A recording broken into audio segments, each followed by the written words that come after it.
Hello guys, and welcome back to another video. And I know it's been a while. I've just had a lot of things happening around the house here. My wife had surgery and I've just been extremely busy with work, so I haven't had a chance to get out in the train room and work on any modeling.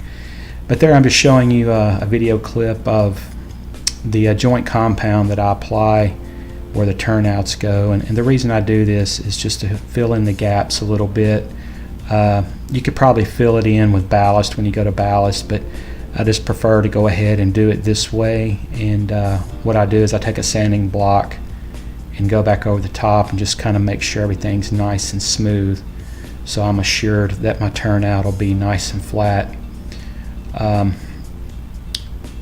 believe I show how to do this in an earlier video, so if you're wondering exactly what I do here, you might be able to go back and look at one of those previous videos. Okay, so here you can see where I've got the riverbed sketched in. I'll be coming back with a foam file and carving that out, but I wanted to show you guys the plate girders for the plate girder deck bridge that I'm scratch building. I actually got these girder plates from an old Atlas plate girder bridge. I'll show you a picture of that here in a minute. There I'm just showing the tabs, which are where the bridge will actually be resting on that for the concrete abutment support for each end of the bridge.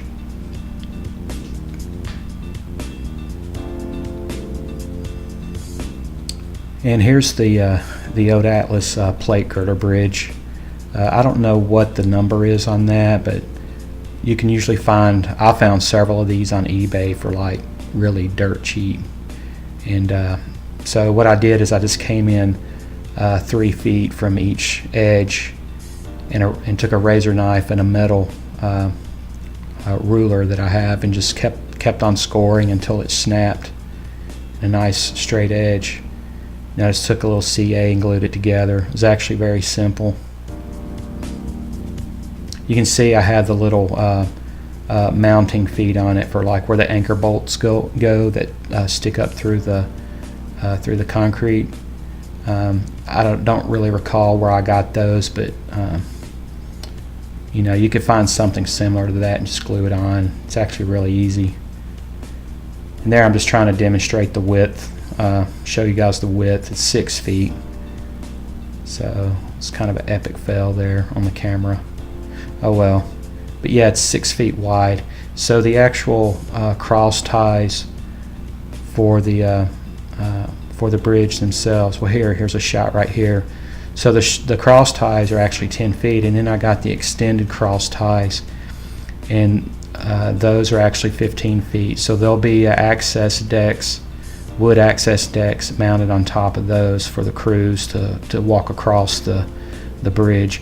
I don't know if I'm going to do it for both bridges, but I'll know I'm going to do it at least for one.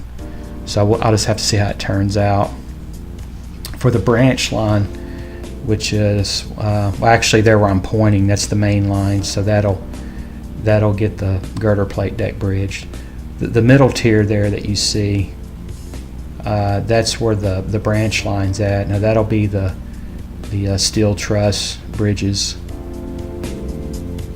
Yeah, right there where I'm pointing, that's actually the branch line. So I was trying to distinguish the branch line from the main line. Like I said, both the upper and the lower level will get their girder plate deck bridges. So those are, I believe they're just some old Atlas truss bridges that I found. There I'm just showing you guys all the railroad ties. The colors I used on that were a dark burnt umber acrylic, and then I used another latex, mixed it with a latex paint actually that I got from Home Depot, and it's called Wild Truffle.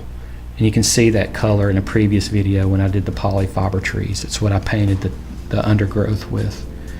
There I'm just showing you guys the next step for getting the turnouts mounted is just positioning them, marking it, and taking my drill bit and kind of creating an area there for the actuating rod to stick up through. which that's in a previous video. You can find that on a previous video, how to do that. In there, I'm just showing you guys the sectional that's on casters that I can remove. I still need to come back with my Dremel and just cut the rails in this cork sub road bed.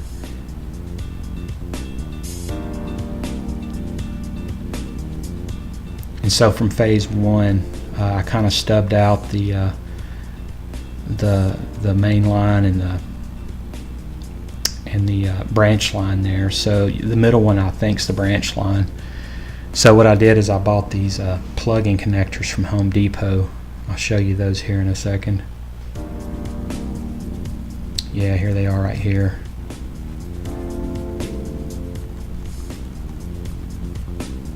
So they're really easy to use. So I make an attempt to try to open one up one-handed here, and I think I had to pause the camera and try it again. But they just, they just plug in and out. There it is. Really easy to use. So I'll use that on each end of the sectional.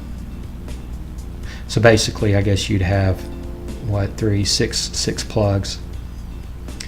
And so there's the paint booth that I built. I actually built this out of foam. And I can tell you this: do not paint foam with a rattle can paint or an enamel paint. It will kind of eat away at the foam a little bit. So I'm gonna go back over it with some latex paint. I may try to paint it in some CSX colors if I can.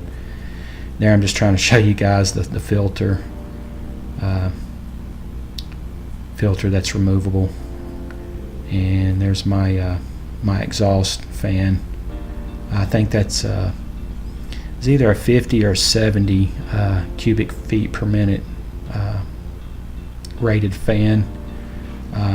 It does the area that I'm modeling in, my train room, it's very well ventilated. I actually have 2 doors and a ceiling fan, so if anything ever got really crazy on me, I could always open those doors.